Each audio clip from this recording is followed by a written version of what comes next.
But today I will start with an introduction of myself, my organization, or I should say employer, TNO, and our product slash lab environment, our software platform, Semantic Treehouse. Yeah, let's get started. So this is the structure of the talk I prepared for you today. I will go through some background. I'm afraid it's necessary to get a sense of where we're coming from, and to just get an idea of how this work started as a seed and grew into a full-grown semantic treehouse, so to speak. But then I'll go to the design of our platform and as quick as possible to what we came here to say and discuss, which is the LinkML touchpoints. I'm very keen on learning about your viewpoint after I've introduced this. So this is me. I've been working here for 9 years at TNO as a data standards and interoperability advisor. So quite hands-on at first, and then much more to the applied research later. I have years of experience creating and maintaining data models in various domains, so in sectors, economic sectors, but not in the biomedical world, though. And I think that's what most of you hail from. So that's good to remember. Our work on semantic interoperability is domain agnostic, and that includes the Semantic Treehouse platform. I am a member of the TNO Semantic Treehouse team. We're a group of 8. It grows a little bit these days, but that's the order of magnitude you should have in mind. Now, I've been mentioning TNO a few times, but again, I should remember this is not a national nor a European conversation. So for those of you who don't know, and that's probably most of you, TNO is an applied research institute in the Netherlands with around 4,000 people. We're the largest in our country, and we are very multidisciplinary. So there's a lot going on here in terms of different topics, and I am in the field of ICT innovations. So some background, where do we come from? Well, here, but that's not very helpful. Like I said, we are working in the part of TNO that is focusing on the IT innovations, and the digitalization agenda of the Netherlands is ambitious.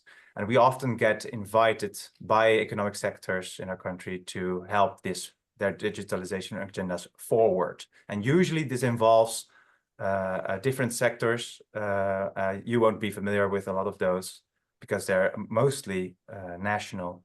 But usually the request is something like, help us bring us forward in the digitalization ambitions that we have, and in particular, help us improve the data exchange. So inter-organizational data exchange.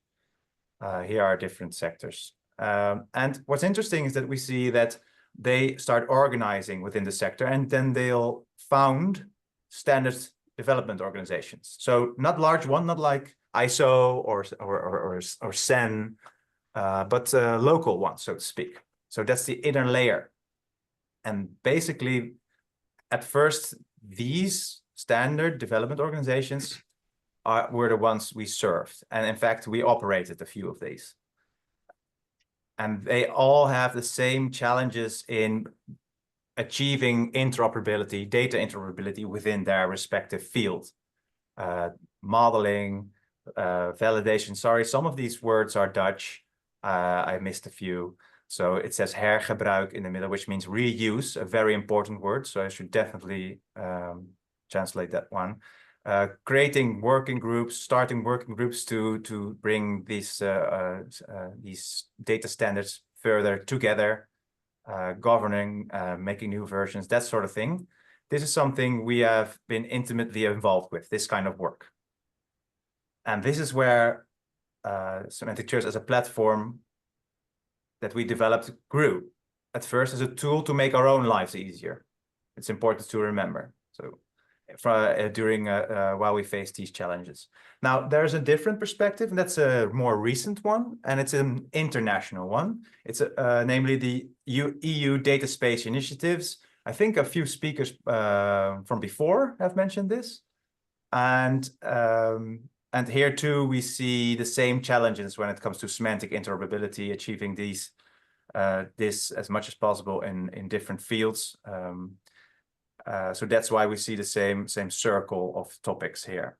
And that's the two phases of our platform. It's on the one hand, it's a tool, and on the other hand, it's definitely a lab to try out ideas, validate ideas that should bring semantic interoperability further. So that's the two, and that's why there's this symbol in the middle here.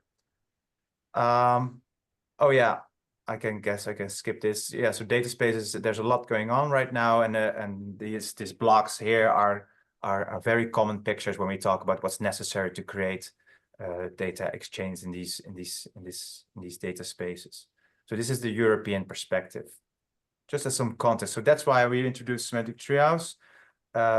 We use the metaphor or the comparison to GitHub, for example, because like GitHub, it's an online platform for collaboration, but this time not for software among software developers, but more like for business and IT, from organizational players, organizations to work collaboratively on shared data models.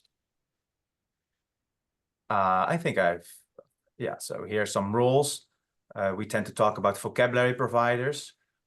That's the standard development organizations that carry out this standardization, and they use this platform, which we also call a vocabulary hub. This is new terminology that is more aligned with the data space conversation in Europe. So we position Semantic Treehouse as a vocabulary hub, and a very important component in the data space vision. And here at bottom left, you see in the data models that this vocabulary provider hosts and provides in the vocabulary hub. And what's important here is that this way we have found a way to disseminate the experience and knowledge we have built on the topic of semantic interoperability in a way that scales beyond our team. So we do like to bring this platform to the intention of people involved in creating community standards. There's a lot of stuff that we were dealing with when we were operating these some of these standard development organizations ourselves. It was a matter of, so some of this is all before we decided to create this tool. There's documentation that needs to maintain, there's maintenance requests, there's context lists because we want to do everything in a collaborative mode. There's code lists defining the allowed values in certain data fields, right? There's example files to help with implementation. There's email contacts, there's a sort of a help desk support. There's working group notes. All this was spread out, and we tried to create a specialized tool to help us combine all this information into one platform. So specifically, we are running a few instances of Semantic Treehouse. There's 11 of them. We have host in our latest count around 500 specifications, so over 500 data models. There's some authentication, so we can count some accounts. We have I think now 7,000 different users, and about 1,000 recently unique business users per month. And here at the left, you see some national initiatives that use this tool, and to the right, some European data space projects where we are applying this more in a applied research mode. Okay, so this is what it looks like. There's some screenshots. I'm inclined to give a demo, but I have to watch out for time. But still, I think we should have a look because, like I said, this tool is live. So very briefly, I'll stop the presentation here and open my browser, and then hopefully the right. So here's setu.semantictreehouse.nl, which is the instance we are hosting for the flexible staffing industry in the Netherlands. And what you can tell is that if you go to different environments, you see the same front end, basically in a different theme. This is how some of the things that were very dispersed come together. So you see the publication site is in a web friendly way. In fact, if I want to have a look at the sept staffing order standard for ordering and selection of flexible staff, I don't have to skip or skim a 200-page PDF, which is mostly a one single table. I can have this tree view and have a look like this at the structure and zoom in where required. For example, if I'm interested in what does this element mean, here is the definition, some type information, maybe some business rules, and an example of serialization of this information, right? So this is the publication side. And what we really liked and what we built, again, to help us maintain this with people or parties in this domain, was the link with issues. So this is why we make this comparison to GitHub, right? There's issues here. We can create one at the place where it is relevant. So we don't have to send an email talking about the order contact element. We can just create an issue here. And then later on, when we do the collaborative maintenance, we can view those issues and find the context back again by having a look here. And if I can find one, yeah, so having a link here back to the tree view here. So that's how publication and maintenance or issues are combined here. And now maybe another last challenge was providing implementation support, right? You have this nice agreement. Now it's time for this sector to actually implement it in their systems. And we found that the validator here was a key tool for these people to get started. And here too, we have this specification, these standards published, and we can select them from here. We were looking at the staffing order before. We can say, well, actually, maybe we have a JSON serialization as well. That's fine. And I can paste my export of my system here and check, but I don't have one. So I'll just load a preloaded example. And I can say validate, and it validates not only syntax and not even only schema, but also the business rules as well, right? And it gives you this report that actually helps you find any deviation, so to speak. And if there's something that you don't like, then there's this process of creating an issue again. And then maybe you start to see how all these elements that come together in promoting and getting this thing adopted, right? These data stems adopted come together in this platform. So that's the origin story, so to speak. Semantic Treehouse, and now you have had a very brief look. And I have to watch the time, so I think this will have to do for now. And I'll go back to some slides that I prepared. Where did we leave it? Here, I think. Okay. So, Semantic Treehouse, we have had a look. Now, I want to go to the LinkML touchpoints, but first I have to visit some design and have a look at what drives this, so to speak. So, this is where I want to end up. So this picture doesn't make sense yet. I'll introduce it later, but I hope to conclude in 10 minutes with this picture again. These are the LinkML touchpoints. This is a spoiler alert, so to speak, right? When we look at what LinkML has to offer, we see three exciting things at the minimum. One is, did you see the staffing order data model? What if we use the LinkML schema as a way to represent that model in our backend? This will be a very interesting. We call it MIM3. Again, this is an acronym I haven't properly introduced, so don't worry, I'll get to that later. But this is the main idea, and this is pictured as the number one here in the middle of this diagram. Again, this diagram I'll come back to later. So the second idea is, what about this generator that we've seen, right? LinkML has a lot of interesting generators. We also have generators. Going from this abstract message model to syntax bindings, basically. We've built a few generators, and you have a lot more. And specifically, we're interested in Sparkle, Markdown for docs, and the mapping SSOM. Or I don't know how you pronounce it as actually, but this mapping standard is very interesting as well. And finally, could we benefit from this schema automator? This generalizer based on samples of data, because this helps us with a design direction that we've already taken, which we call the bottom-up approach, right? I'll get back to this later, but these are the three main touch points I see. And I'll end with this again, so that we have a discussion maybe. You saw MIM3 acronym in the last slide. This is a distinction in layers that we often make. So at the right, we have this Dutch document where this distinction is explained, but I had to translate it briefly here. So it's the MIM stands for meta model information modeling.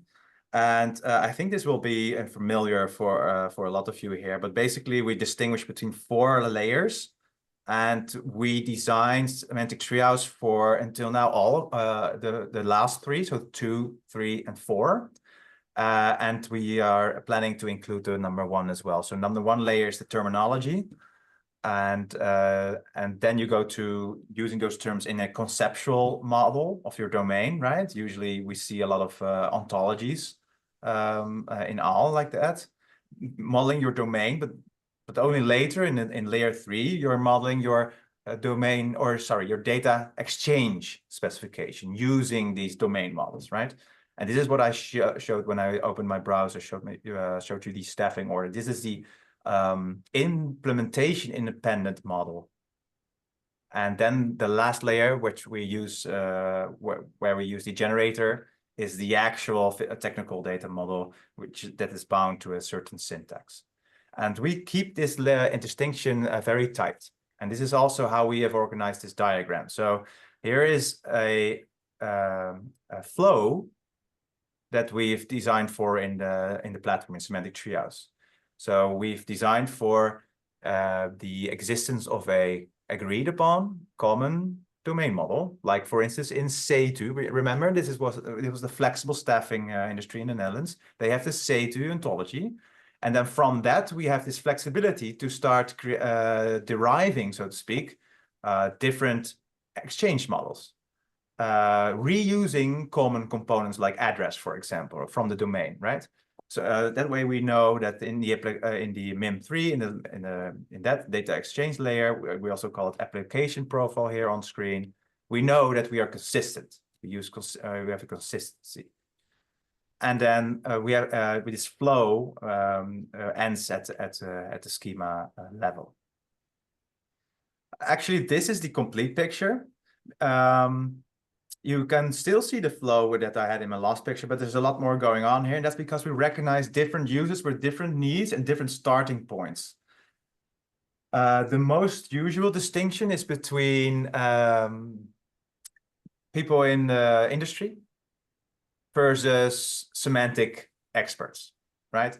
The former almost never start with, well, I want to be interoperable. What ontology should I use? And the latter will almost always start from there. And that's only one distinction. So in our platform, we have a lot of flows and we're trying out a lot of different ideas at the same time. And we've tried to summarize this in this picture. So the basic flow that I showed was from A through the middle to C. This is the top-down approach, but there's also from data that is rather new or newer, which we've been trying out and validating, is the bottom-up approach, which is, well, if there's any, if there are parties that want to share data but have not got a sophisticated pipeline or something, then we can start from their data sample. Generalize is a word I've borrowed or copied from you, by the way. Generalize from that sample data a model. And then while they're in, right now, they can point to the platform, say, well, here's my model. And now they can have a discussion about it using maybe the discussion functionality, and they can point to it. And then with the mapping and comparison functionality, they can start in small steps, start to relate their model, their generalized model, their data to a common vocabulary. So that's the bottom-up approach. And there's some other stuff here as well that I can't really go into now. But I'll share these slides for you if you want to have a closer look. So the bottom line is we use these different levels, and we have a lot of different entry points that we design for in the platform. I think I'd like to show you this flow now. So this is the wizard. We call it a wizard because it's a series of steps. So this is the top-down approach. This is another word for it. we designed this approach. I'm going to show it you in a minute, but to lower the barrier of using these ontologies for non-semantic experts. How's my time doing, Sarah? We love your presentation. Please take your time. We can definitely bump your time as much as Okay. All right. Okay. So I'm in my test environment here. I'll zoom in a little bit. So let's repeat this flow that I mentioned, right? So we start from some ontology, and I'm afraid we have an old term here still. This is the data exchange specification. I'm making a new data exchange specification here, which is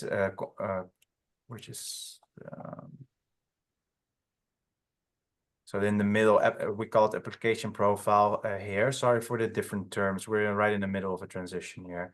And what I wanted you to show is how I can start from an ontology. Basically, let's call this test. Let's not get carried away with this here.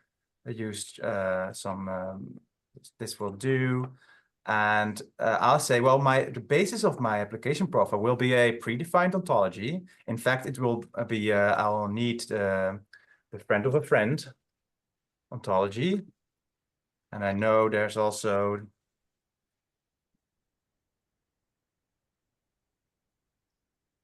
some other things I have to import here by hand. We'll automate this later. And so I can point to the root class in those ontologies as a start for of my message here. We'd like to literally point this in the graph. I don't have that yet, so I have to find the class myself. Let's see. I don't know. You always see the demo effect at this point. It's a very pity that the search is not working as expected. I did make the demo here before, so I'll just have a peek here and start. This is the one I was looking for. Okay, thank you. So I'll say the person class from my friend of a friend ontology will be the starting point of my message model. And now I will get presented a lot of options because Semantic Treehouse traverses the graph of friend of a friend and the other ontologies that I pre-selected, right? But in my use case, in my data exchange scenario, it's not obvious that I need everything. And so we try to help users that are not familiar with semantic web technology stack, but are familiar with their own data exchange use case to nudge them towards staying compliant with common vocabularies, right? Like a friend of a friend. So this is one of the ways we're building that. We say, well, this vocabulary, if you want to comply, if you have these interoperability requirements in mind from the get-go, you might select the ones you need from there and see how far you can go covering your use case. For instance, I know I have a very simple API. I just want to share some data about a person with a first name and a friend or friend's surname, and perhaps a network of some kind. So we know here different people. So now again, in the backend, of course, the platform traverses the graph from the target class, which is also a person in this case, and will be provided the options that the graph, the ontology specifies here as well. So for time reasons, you can see how the user can decide for themselves how to use a profile of this ontology here, and can also, speaking of profile, further remark the definition of this particular field, right? So in our case, it's not just first name, but maybe there's something else going on as well. Or you would say, well, it's not just first name, but we don't really have names that are longer than 100 characters or something like that. So it's the basic profile thought, right? Of further specifying constraints on the common vocabulary.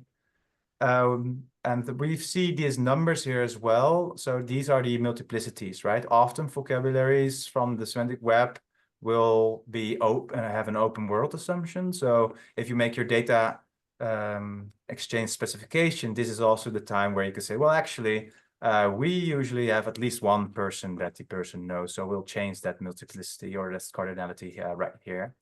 And yeah, at that point, if the user is finished, we go to step 3. And again, this is the reason we're inclined to call this a wizard because of these steps.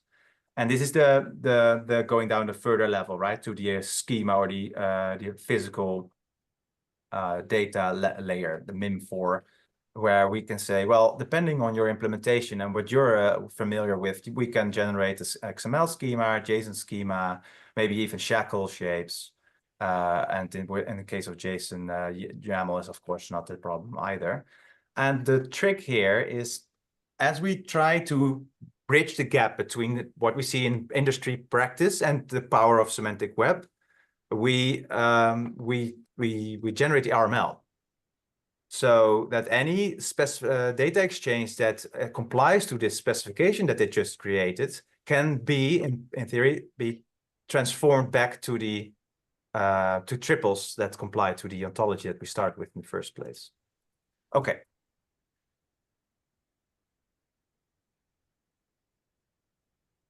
If there are questions later, we can return to this. But this is the demonstration of this flow that we are designing, all to, with the purpose to promote adoption of common vocabularies, and in that way achieve a better level of semantic interoperability in any domain we are active and we can help. Yeah, so this is the bottom-up approach. I don't think we need to focus on that much more, but we have a different flow that starts from here, and we're looking very much forward to seeing how the generators of the LinkML ecosystem might help us with that. I think that brings me to the end, which is the LinkML's touch points. I said at the start before, but maybe now the context is a little bit more clear, so I'll summarize again. The 3 most interesting touch points we see are in screen here. What if we could adopt the LinkML model for our internal representation of application profiles or message models? Because we have an open standard or open standards philosophy. We don't like vendor lock-in at all. The platform itself is an open source, but everything that we connect with should be based on an open standard, right? So anything that goes in is based on open standards and should go out in the form of open standards as well.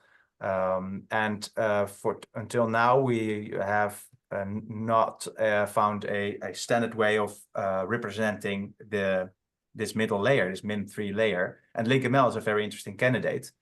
And this allows us to say, well, if you don't need the platform anymore, just export this and go further along however you like with the work you've done here. And then there is the second bullet I mentioned, the generator. I already showed you the exporter and generator page, so you can tell that we had 3 or 4 options. And I think a list of the, I don't know if it's a wish list or the actual functional list, but the list of generators in the LinkML ecosystem is very impressive. And in particular, if we had the time, we would start with the 3 at the bottom here. In particular, the SSOM these days, now that we have some mapping functionality in the platform, gets requested a lot. So we're eager to try that out. How can I move on with this mapping I just made? Yeah, and the schema automator, I think I mentioned for the bottom-up approach, it was a very nice coincidence that we just built a first version of that, and then we found the generator page of the LinkML ecosystem. We have not explored it at all yet, so no idea to what extent we can build on that. If we can, of course, we're happy to use and then contribute back, but we'll have to see.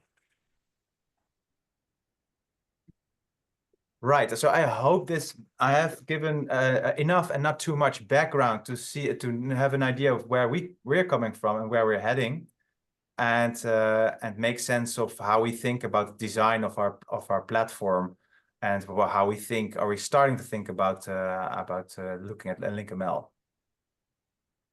Thanks so much for your time. I'm very curious if there's any comments or questions at this point from you.